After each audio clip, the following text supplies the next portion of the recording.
दोस्तों आज के इस सेशन में हम लोग सारे इंपॉर्टेंट गल्फ्स को इसी में खत्म कर देंगे ताकि यूपीएससी आपसे कोई भी क्वेश्चन इनसे रिलेटेड पूछे ना तो आप बहुत इजीली इसका आंसर दे सको। और ये सिर्फ ज्योग्राफी के लिए रिलेवेंट नहीं है, बल्कि आपके दूसरे सब्जेक्ट्स जैसे कि इंटरनेशनल रिलेशंस हैं या जियोपॉलिटिक्स हैं, इन सबको भी समझने में काफ़ी हेल्प करेगा। तो चलिए फिर शुरू से स्टार्ट करते हैं। सबसे पहले गल्फ को समझने की कोशिश करते हैं कि आखिर गल्फ है क्या, इसका सिग्निफिकेंस क्या है। ज्योग्राफी की भाषा में समझे तो गल्फ कुछ और नहीं बल्कि ओशियंस का ही एक एक्सटेंडेड पार्ट है जो लैंड को पेनिट्रेट करता है। ज्योग्राफी की भाषा में अगर समझे तो गल्फ कुछ और नहीं है बल्कि जो हम लोग ओशियन सी वगैरह देखते हैं ना, इनका एक इनलेट पोर्शन है, डीप इनलेट पोर्शन जो कि लैंड सरफेस को काटता है और थोड़ा सा एक नैरो माउथ के साथ एक वाटर बॉडी अपीयर होता है। इसको आप कंफ्यूज नहीं करना, एक बे भी होता है, जैसे हम लोग बे ऑफ बंगाल देखते हैं। गल्फ जो होता है ना वो थोड़ा छोटा हिस्सा होता है, बे जो होता है वो थोड़ा ज़्यादा बड़ा होता है, जैसे बे ऑफ बंगाल और गल्फ ऑफ मेक्सिको। इन दोनों में आप डिफरेंस समझ सकते हो। सिमिलरली आपको ये समझ में आ गया कि बे और गल्फ यूजुअली एक ही जैसे हैं, लेकिन बस कोई छोटा है कोई बड़ा है, किसी का माउथ नैरो है किसी का वाइड है। साथ ही अगर हम लोग स्ट्रेट्स की बात करें तो स्ट्रेट्स क्या होते हैं, सिमिलर जैसा टर्म है। ये दो बड़े वाटर बॉडी के बीच का एक वाटर पैसेज है, एक नेविगेबल चैनल है जो कि दो बड़े लार्ज वाटर बॉडीज को कनेक्ट करता है। एग्जाम्पल के तौर पे आप स्ट्रेट ऑफ गिब्राल्टर या पार्क स्ट्रेट या मलक्का स्ट्रेट बोल सकते हो। इनको समझना बहुत ही आसान है। इसके बाद एक और टर्म है जिससे कि आप कंफ्यूज हो सकते हो, वो है बाइट्स। बाइट क्या होते हैं? बाइट समझ लो कि एक लैंड फीचर पर एक ज्योग्राफिकल सिंपल सा फीचर है जो कि बेंड या कर्व से डिनोट होता है। ये छोटा सा बेंड या कर्व अंदर अपने वाटर को अंदर भर लेता है, तो इसीलिए हम लोग इसको बाइट बोलते हैं। तो आप लोग ग्रेट ऑस्ट्रेलियन बाइट ऐसी चीज़ों को जब पढ़ते हैं तो ये हमारा बाइट है। यूजुअली देखा जाए तो ये सब के सब वाटर बॉडी ही हैं, लेकिन इनका साइज, इनका शैलोनेस, इनका डेप्थ, इनका नैरो माउथ का होना, ये सारी चीज़ें वेरी करती हैं, जिसके वजह से इनको अलग अलग नाम दिए गए हैं। तो ये तो हमने डिस्कस कर लिया इनके कुछ बेसिक डिफरेंस के बारे में। स्पेसिफिकली अगर सिर्फ और सिर्फ गल्फ की बात करें तो गल्फ के लिए आप बहुत सारे एग्जाम्पल्स जैसे gulf of Mexico, Persian gulf, gulf of Oman, ऐसे कई सारे गल्फ को देखोगे आज के इस वीडियो में। पूरे वर्ल्ड भर में गल्फ्स के बीच उनके साइज, शेप और डेप्थ में वेरिएशन पाया जाता है। गल्फ के डायरेक्ट ज्योग्राफिकल एडवांटेज की बात करें तो गल्फ्स हार्बर के लिए एक एक्सीलेंट चॉइस होते हैं, और इसीलिए आप देखेंगे कि वर्ल्ड के मेजर ट्रेडिंग सेंटर्स इन्हीं गल्फ्स के नज़दीक सेट किए गए हैं। इस वीडियो में हम सारे इंपॉर्टेंट गल्फ्स को रीजन वाइज कवर करते हैं। सबसे पहले शुरू करते हैं नॉर्थ अमेरिका से। Gulf of America. North America का सबसे वेल नोन गल्फ है गल्फ ऑफ मेक्सिको। ये गल्फ यूनाइटेड स्टेट्स के नॉर्थ ईस्टर्न कोस्ट पर लोकेटेड है और स्ट्रेट ऑफ फ्लोरिडा के थ्रू अटलांटिक ओशन से कनेक्टेड है। Gulf of Mexico approximately 6000 square meals में ओवल शेप में फैला हुआ है और इसकी एवरेज डेप्थ 810 नॉटिकल माइल्स है। इसका फॉर्मेशन करीब 300 मिलियन साल पहले टेक्टोनिक मूवमेंट के कारण हुआ था और ये 3 देश यानी यूएस, मेक्सिको और क्यूबा में फैला हुआ है। गल्फ ऑफ मेक्सिको में ड्रेन होने वाली मेजर रिवर्स में रियो ग्रांड और मिसिसिपी का नाम आता है। इस गल्फ में लोकेटेड मेजर पोर्ट्स की बात करें तो मेक्सिको में वेराक्रूज और यूएस में न्यू ऑर्लियंस, गैल्वेस्टन, टैम्पा और पेंसाकोला कुछ पोर्ट्स हैं जो इसी गल्फ में लोकेटेड हैं। इनका नाम याद करना इतना इंपॉर्टेंट नहीं है, बट फिर भी एक नॉलेज के पॉइंट ऑफ व्यू से आपको पता होना चाहिए। गल्फ ऑफ मेक्सिको के बाद नॉर्थ अमेरिका का दूसरा मेजर गल्फ है गल्फ ऑफ अलास्का। इसका एरिया बहुत बड़ा है और ये गल्फ कोडियाक आइलैंड से लेकर अलेक्जेंडर आर्चीपेलागो तक एक्सटेंडेड है। ये गल्फ दुनिया का one of the highest productive ecosystems है, जहां डीप वाटर कोरल्स की प्रोडक्टिविटी काफी हाई है और इस वाटर से इस गल्फ को habitat area of particular concern का टैग दिया गया है। ये एक ऐसा गल्फ भी है जहां दो ओशियंस मिलते हैं, लेकिन यहाँ दोनों ओशियंस का वाटर मिक्स नहीं होता, दोनों अलग अलग कलर्स में बहुत ईजिली विजिबल भी हैं, आप यहाँ पर देख सकते हैं। नॉर्थ अमेरिका के ही वेस्टर्न साइड में लोकेटेड है गल्फ ऑफ कैलिफोर्निया। ये गल्फ पैसिफिक ओशन का एक मार्जिनल वाटर बॉडी है जिसे सी ऑफ कॉर्टिस या फिर वर्मेलियन सी भी कहा जाता है। इस गल्फ की सबसे खास बात यह है कि इसकी लंबी कोस्ट लाइन है। गल्फ ऑफ कैलिफोर्निया का कोस्टल लेंथ 4000 किलोमीटर से भी ज्यादा है। यहाँ ड्रेन होने वाली रिवर्स में फियर्टा, सिनालोआ, मायो और सोनारा कुछ मेजर रिवर्स हैं। काफी डाइवर्स और प्रोडक्टिव होने की वजह से इसे यूनेस्को वर्ल्ड हेरिटेज साइट का स्टेटस भी दिया गया है। नॉर्थ अमेरिका के बाद अब आगे बढ़ते हैं सेंट्रल अमेरिका की ओर, जहां कैरिबियन सी लोकेटेड है। कैरिबियन सी अपने गल्फ्स के लिए जाना जाता है। इसमें सबसे मेजर गल्फ है गल्फ ऑफ होंडुरास। इस गल्फ की फिजियोग्राफी काफी डाइवर्स है, जहां open waters, ocean currents, barrier beaches, salt marshes, sea grasses beds, barrier reefs, lagoons और ऐसे कई सारे दूसरे ज्योग्राफिकल फीचर्स पाए जाते हैं, और ये भी हाईली प्रोडक्टिव मैरीन इकोसिस्टम्स में से एक है। सेंट्रल अमेरिका में लोकेटेड एक दूसरा इंपॉर्टेंट गल्फ है गल्फ ऑफ पनामा। ये गल्फ अप्रॉक्सीमेटली 2500 स्क्वायर किलोमीटर्स में फैला हुआ है। इसके वाइडेस्ट पॉइंट की विड्थ 250 किलोमीटर्स है। गल्फ ऑफ पनामा कैरिबियन सी से पनामा कैनाल के थ्रू कनेक्टेड है।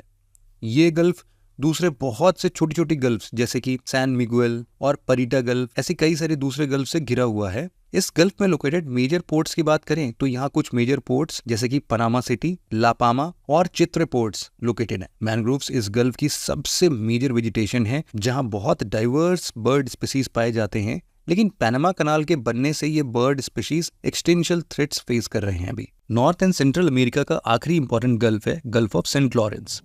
ये एक ऐसा गल्फ है जो ओशियन के बजाय इसमें ड्रेन हो रहे रिवर्स की वजह से ज्यादा जाना जाता है। इस गल्फ में मिरामची, रोमाइन, मार्गरी, हम्बर, सेंट लॉरेंस और नताशकुआन जैसे कई सारे 40,000 क्यूबिक मीटर से भी ज्यादा वाटर ड्रेन करते हुए रिवर्स पाए जाते हैं। ये गल्फ कई सारे छोटे छोटे बेस और स्ट्रेट्स जैसे कि Chaleur Bay, Fortune Bay, Saint George Bay, Bay of Islands, Northumberland Strait etcetera से घिरा हुआ है। दोस्तों, हम अपने अगले पर आगे बढ़ें उससे पहले आपके लिए 2 प्रोग्राम्स हैं जो कि प्रीलिम्स ओरिएंटेड हैं और बहुत ही ज़्यादा आपके लिए हेल्पफुल हो सकते हैं। कौन कौन से हैं?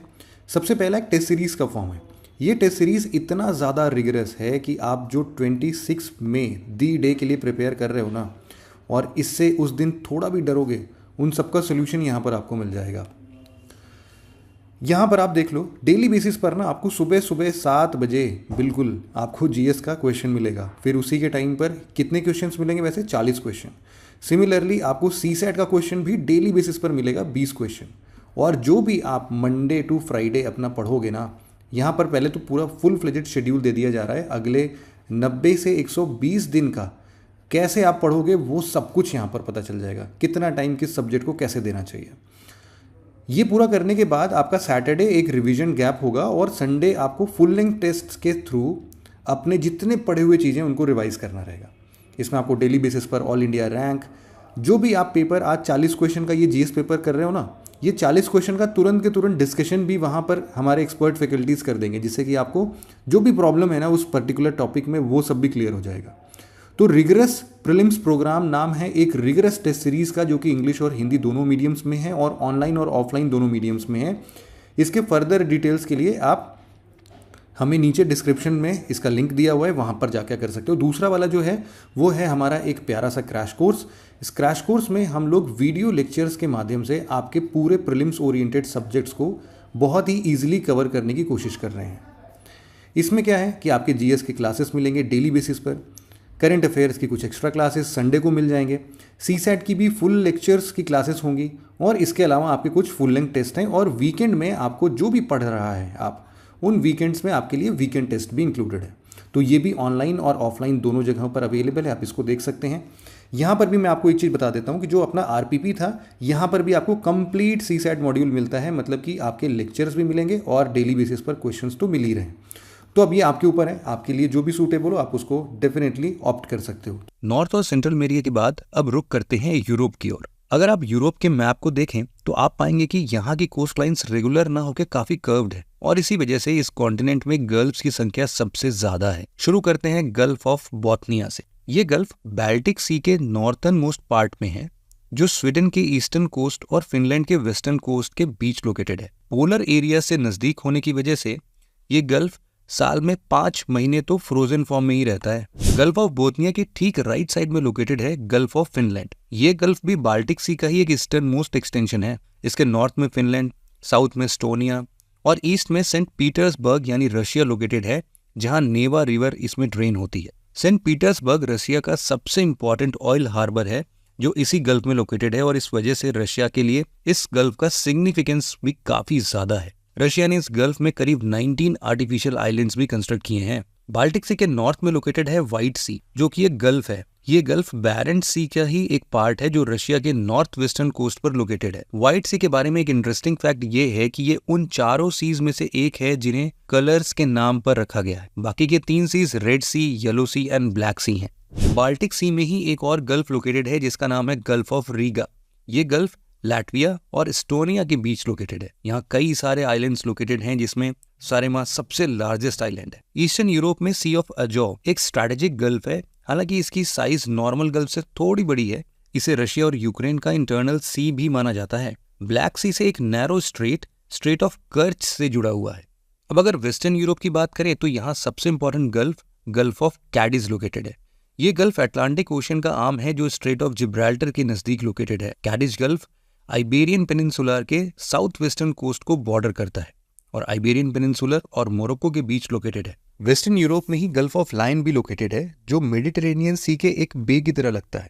ये गल्फ सदर्न फ्रांस और नॉर्थ ईस्टर्न स्पेन के बीच लोकेटेड एक इंपॉर्टेंट गल्फ है। पोर्ट ऑफ मार्सेइल यहाँ का सबसे मेजर पोर्ट है। इस गल्फ एरिया में कोल्ड विंड्स मिस्ट्रल और ट्रामोंटेन आपस में मिलते हैं। अब मेडिटेरेनियन सी के ईस्टर्न साइड की बात करें तो यहाँ गल्फ ऑफ वेनिस लोकेटेड है। ये गल्फ एड्रियाटिक सी के बिल्कुल एक्सट्रीम नॉर्थ पर सिचुएटेड है। ये गल्फ इटली, क्रोएशिया और स्लोवेनिया को बॉर्डर करता है। अमेरिका और यूरोप के बाद अब बात करते हैं वर्ल्ड का मोस्ट जियोपॉलिटिकली सेंसिटिव रीजन यानी मिडिल ईस्ट में लोकेटेड गल्फ्स की, गल्फ्स ऑफ एशिया। यहाँ आपको बता दें कि अगर आप मिडिल ईस्ट की पूरी ज्योग्राफी को आसानी से समझना चाहते हैं तो हमारे चैनल पर इस पर एक डिटेल्ड वीडियो ऑलरेडी अपडेटेड है। आप इस वीडियो को डिस्क्रिप्शन में दिए लिंक पर क्लिक करके मिडिल ईस्ट के ज्योग्राफी को भी बहुत आसानी से समझ सकते हैं। खैर, हम इस वीडियो में बात करते हैं मिडिल ईस्ट में लोकेटेड कुछ मेजर गल्फ्स के बारे में। मिडिल ईस्ट का पहला मेजर गल्फ है गल्फ ऑफ एडन जो इंडियन ओशन में येमेन और सोमालिया के बीच लोकेटेड है। ये एक डीप वाटर गल्फ है जो बाब एल मंडेब स्ट्रेट के थ्रू रेड सी से जुड़ा हुआ है। कहते हैं एंशिएंट टाइम्स में ग्रीक्स इसी गल्फ को सैक्रेड एरिथ्रियन सी का पार्ट मानते थे। Gulf of Aden Swiss canal से होकर गुजरने वाले शिपिंग रूट्स का एक इंपॉर्टेंट पार्ट है और एक एस्टिमेट के अनुसार साल में लगभग 21,000 से भी ज्यादा शिप्स गल्फ ऑफ एडन से होकर पास करते हैं। इसी तरह गल्फ ऑफ अकाबा भी मिडिल ईस्ट का एक इंपॉर्टेंट गल्फ है जो रेड सी के नर्दर्न टिप और सिनाई पेनिनसुला के ईस्ट में लोकेटेड है। इसका कोस्ट लाइन 4 कंट्रीज जो कि इजराइल, इजिप्ट, जॉर्डन और सऊदी अरेबिया के बीच डिवाइडेड है। इसके नर्दर्न कोस्ट पर ताबा, एलाट और अकाबा जैसे इंपॉर्टेंट सिटीज लोकेटेड हैं और इसके साउथ में सऊदी अरेबियन सिटी हक्ल लोकेटेड है। इस गल्फ में इजरायली सिटी एलाट लोकेटेड होने की वजह से इजराइल में इसे गल्फ ऑफ एलाट भी कहा जाता है। ये गल्फ एशिया और अफ्रीका के लिए एक मीटिंग पॉइंट की तरह भी काम करता है। जियोलॉजिकली ये गल्फ ग्रेट रिफ्ट वैली का ही पार्ट है। गल्फ ऑफ अकाबा के बाद अब हम बात करते हैं गल्फ ऑफ बहराइन के बारे में जो पर्शियन गल्फ का ही पार्ट है। इसके लोकेशन की बात करें तो ये गल्फ पर्शियन गल्फ के वेस्ट में सऊदी अरेबिया और कतार पेनिनसुला के बीच लोकेटेड है। कतार पेनिनसुला गल्फ ऑफ बहरीन को मेन वाटर बॉडी से सेपरेट करता है। गल्फ ऑफ बहरीन का नाम मिडिल ईस्ट में लोकेटेड एक कंट्री बहरीन के ऊपर ही रखा गया है, जैसा कि आप लोग ऑलरेडी समझ चुके होंगे। इसी गल्फ के वेस्टर्न सेक्शन में किंग फहद कॉजवे बनाया गया है जो सऊदी अरेबिया को बहराइन से जोड़ता है। इसके अलावा एक और कॉजवे कतार और बहराइन कॉजवे भी प्लान्ड है जो बहराइन को कतार से जोड़ने के लिए बनाया जाएगा अभी फ्यूचर में। आपको बता दें कि Gulf of Bahrain Persian Gulf का पार्ट जरूर है लेकिन इसका वाटर पर्शियन गल्फ के कंपैरिजन में ज्यादा सलाइन है। गल्फ ऑफ बहरीन का southern portion Gulf of Salwa form करता है। ये बेसिकली एक बे है जो कतर पेनिनसुला को सऊदी अरेबिया से सेपरेट करता है। गल्फ ऑफ बहरीन में ही लोकेटेड है हवार आइलैंड जिसे 1997 में एक रामसार साइट डिक्लेयर किया गया था। गल्फ ऑफ बहरीन के बाद अब हम चलते हैं अपने मिडिल ईस्ट के मोस्ट इंपॉर्टेंट गल्फ यानी पर्शियन गल्फ की ओर। मिडिल ईस्ट या यूं कहें अरब वर्ल्ड में इसकी इंपॉर्टेंस के लिए इसे अरेबियन गल्फ के नाम से भी जाना जाता है। अरेबियन पेनिनसुला के बिल्कुल बीच में located Persian gulf middle east में एक मेडिटेरेनियन सी की तरह है और साथ ही ये इंडियन ओशन का पार्ट भी है। पर्शियन गल्फ अपनी ईस्ट में लोकेटेड स्ट्रेट ऑफ हॉर्मुज के थ्रू गल्फ ऑफ ओमान और इंडियन ओशन से कनेक्टेड है और इसके वेस्ट में शातल अरब डेल्टा लोकेटेड है जिसका निर्माण यूफ्रेट्स और टिग्रिस रिवर के कॉन्फ्लुएंस से बनता है। इकोलॉजिकली पर्शियन गल्फ बहुत ही रिच है और ये रीजन रीफ्स, पर्ल, ओइटर्स इन सबसे भरा पड़ा है, लेकिन इंडस्ट्रियलाइजेशन और ऑयल स्पिल्स के कारण यहाँ की इकोलॉजी के ऊपर एक बड़ा थ्रेट बना हुआ है। ईरान और सऊदी अरेबिया के अलावा ओमान के मौसम एक्सक्लेव, यूएई, कतार, बहरीन, कुवैत और इराक पर्शियन गल्फ को बॉर्डर करते हैं। दोस्तों, पर्शियन गल्फ ट्रेड और कॉमर्स के नज़रिए से बहुत सिग्निफिकेंट है। इसके किनारे कई इंपॉर्टेंट सिटीज़ जैसे कि कुवैत की कैपिटल कुवैत सिटी, यूएई का अबू धाबी और दुबई, ईरान का किश आइलैंड और बंदर अब्बास, कतार का कैपिटल दोहा, सऊदी अरेबिया का खोबार, ओमान का खसाब सिचुएटेड है। इराक के अलावा पर्शियन गल्फ के कोस्ट लाइन्स के किनारे ऑयल रिच कंट्रीज को पर्शियन गल्फ स्टेट्स के नाम से भी रेफर किया जाता है। पर्शियन गल्फ और इसके कोस्टल एरियाज पेट्रोलियम के लिए वर्ल्ड के लार्जेस्ट सिंगल सोर्स हैं। वर्ल्ड का largest offshore oil field Safaniya oil field भी पर्शियन गल्फ में ही लोकेटेड है। इसके अलावा यहाँ गैस के सोर्स भी अबंडेंट क्वांटिटी में डिस्कवर किए गए हैं। आपको यहाँ बता दें कि दुबई के फेमस द वर्ल्ड आइलैंड भी पर्शियन गल्फ में ही लोकेटेड है, जिसे वर्ल्ड मैप के शेप में कंस्ट्रक्ट किया गया है। इसके अलावा दोहा का आर्टिफिशियल द पर्ल आइलैंड भी पर्शियन गल्फ में ही सिचुएटेड है। बहुत कम लोगों को पता होगा कि पर्शियन गल्फ के नाम को लेकर भी अरब कंट्रीज के बीच एक मेजर डिस्प्यूट है। इंटरनेशनल हाइड्रोग्राफिक ऑर्गेनाइजेशन इस वाटर बॉडी को पर्शियन गल्फ के नाम से रिकॉग्नाइज करती है, लेकिन अरब गवर्नमेंट्स इसे अरेबियन गल्फ या द गल्फ के नाम से रिकॉग्नाइज करते हैं। पर्शियन गल्फ के नाम से ये रिलेटेड डिस्प्यूट 1960 से स्टार्ट हुआ, जिसे ईरान अरब राइवलरी और पैन अरबिज्म और अरब नेशनलिज्म से स्ट्रेंथ मिली। खैर, मिडिल ईस्ट के बाद हम देखते हैं अरेबियन सी में लोकेटेड गल्फ ऑफ खंबाट को, जिसे पास्ट में गल्फ ऑफ कैम्बे के नाम से भी जाना जाता था। गल्फ ऑफ खंबाट इंडिया के गुजरात स्टेट को बॉर्डर करता है, जिसमें गुजरात से नर्मदा, तापी, माही और साबरमती नदियां ड्रेन करती हैं और एस्चुरीज फॉर्म करती हैं। Gulf of Khambhat Kathiawar peninsula को गुजरात के साउथ ईस्टर्न पार्ट से डिवाइड करता है। आपको बता दें कि गल्फ ऑफ खंबाट में वेनेडियम नाम का एक रेयर और क्रिटिकल एलिमेंट डिस्कवर किया गया है, जो कि इलेक्ट्रॉनिक्स मार्केट के लिए बहुत ही ज्यादा रिच रिसोर्स है। गल्फ ऑफ खंबाट के बगल में ही लोकेटेड है गल्फ ऑफ कच्छ। ये गल्फ कच्छ और सौराष्ट्र पेनिनसुला के बीच लोकेटेड है। इसके माउथ पर इसकी चौड़ाई 45 किलोमीटर के आसपास है, जो आगे जाकर नैरो हो जाती है। यहाँ 1980 में इंडिया का first marine sanctuary gulf of Kutch marine national park and sanctuary setup किया गया था। यहाँ हर तरह के कोरल रीफ्स की स्पीशीज पाई जाती है। अब हम बात करते हैं साउथ ईस्ट एशिया में लोकेटेड कुछ मेजर गल्फ्स के बारे में। साउथ ईस्ट एशिया में लोकेटेड गल्फ्स में सबसे मेजर गल्फ है गल्फ ऑफ थाईलैंड, जिसे गल्फ ऑफ सियाम के नाम से भी जाना जाता है। ये गल्फ साउथ चाइना सी और इंडो चाइना पेनिनसुला से घिरा हुआ है। कंबोडिया, थाईलैंड, मलेशिया और वियतनाम इसके साथ अपना बाउंड्री शेयर करते हैं। ये एक शैलो गल्फ है और इसकी एवरेज डेप्थ मात्र 58 मीटर्स ही है। गल्फ ऑफ थाईलैंड के बाद हम बात करते हैं गल्फ ऑफ टोंकिन के बारे में, जो साउथ ईस्ट एशिया का दूसरा मेजर गल्फ है। ये गल्फ नदर्न वियतनाम के पास लोकेटेड है और ये गल्फ पैसिफिक ओशियन का ही एक शैलो एक्सटेंशन है। इस गल्फ के बारे में आपको एक खास बात बता दूं कि ये वो प्लेस है जहां से 1964 में हिस्टोरिकल वियतनाम वार की शुरुआत हुई थी। दरअसल 4 अगस्त 1964 को यूएस ने एलिगेशन लगाया था कि नॉर्थ वियतनाम ने यूएस वॉरशिप्स पर इसी गल्फ में अटैक किया था, जिसके बाद रिटेलिएशन में नॉर्थ वियतनाम और यूएस के फुल फ्लेजेड वॉर में इन्वॉल्व हो गए। इस इंसिडेंट को गल्फ ऑफ टोंकिन इंसिडेंट के नाम से भी जाना गया। तो दोस्तों, ये था एक ब्रीफ ओवरव्यू वर्ल्ड के मेजर गल्फ्स के बारे में। जल्द ही मिलते हैं आपसे ऐसी और इन्फॉर्मेटिव वीडियो के साथ। तब तक के लिए जय हिंद।